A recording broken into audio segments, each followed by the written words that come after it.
நேற்று கிச்சனில் ஒரு சம்பவம் பண்ணிட்டேன். அதனால் இன்றைக்கி பிரேக்ஃபாஸ்ட் வந்து என் மதர் இன் லா தான் பண்ணியிருந்தாங்க. தோசையும் கடலைக்கறியும். காலையில் பிரேக்ஃபாஸ்ட்லாம் முடிச்சுட்டு ஏதாவது கொஞ்சம் யூஸ்ஃபுல்லாக பண்ணுவோம் அப்படின்னு சொல்லிட்டு தான் ஒரு வேலையை ஆரம்பித்தேன். இந்த பெரிய நெல்லிக்காய் வந்து என் ஹஸ்பண்ட் வாங்கிட்டு வந்திருந்தாங்க. அது வாங்கி வந்து 2-3 நாள் ஆகுது. இதை வந்து எனக்கு தேன் நெல்லிக்காய் போட்டு கொடுன்னு சொல்லி கொண்டு வந்து கொடுத்தாங்க. அது போடாமல் நான் அப்படியே வச்சுருந்தேன். இன்றைக்கி அவங்க லீவ் வேறையா, சரி இதை நம்ம பண்ணுவோம்னு சொல்லிட்டு சரி அதெல்லாம் வந்து பாயில் பண்ணி அதில் இருக்க சீட்ஸ் எல்லாம் ரிமூவ் பண்ணிவிட்டு குட்டி குட்டியாக கட் பண்ணி போட்டுட்ருந்தேன். வீட்டில் மழை தேன் இருந்துச்சு. அதனால சரி இதை ட்ரை பண்ணுவோம் அப்படின்னு சொல்லிட்டு இதை வேறு ஒரு பவுலில் மாற்றிட்டு அதில் ஹனி போட்டுக்கலாம் அப்படின்னு சொல்லி தான் பார்த்தேன். இது ரொம்ப நாள் ஊறணும் அப்படிங்கிற மாதிரி போட்டிருந்தாங்க. நிறையா பேர் வந்து சன்னில் வந்து ட்ரை பண்ணி வைக்கணும் அப்படின்ட்டுலாம்.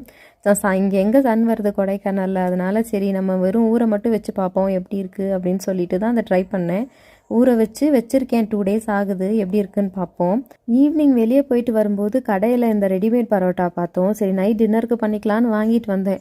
வந்து தான் பார்க்குறேன் 5 பரோட்டா தான் இருக்குது, 60 ரூபா. இது எப்படிடா பத்தும் அப்படின்னு சொல்லிட்டு 3 பேர் இருக்கோம். சரி செய்வோம், மீதி பத்தலைன்னா சாப்பாடு செஞ்சுக்கலான்னு சொல்லிட்டு தான் செஞ்சேன். நைட் டின்னர் இது தான். முட்டை வாங்கிட்டு வர வழியிலே உடஞ்சிருச்சு. அதனால நல்லா இருக்க முட்டையை பாயில் பண்ணிவிட்டு மீதி ஆம்லெட் போட்டுட்டு பரோட்டா காலையில் வச்ச கடலைக்கறியோட தான் நைட் டின்னரை முடிச்சாச்சு.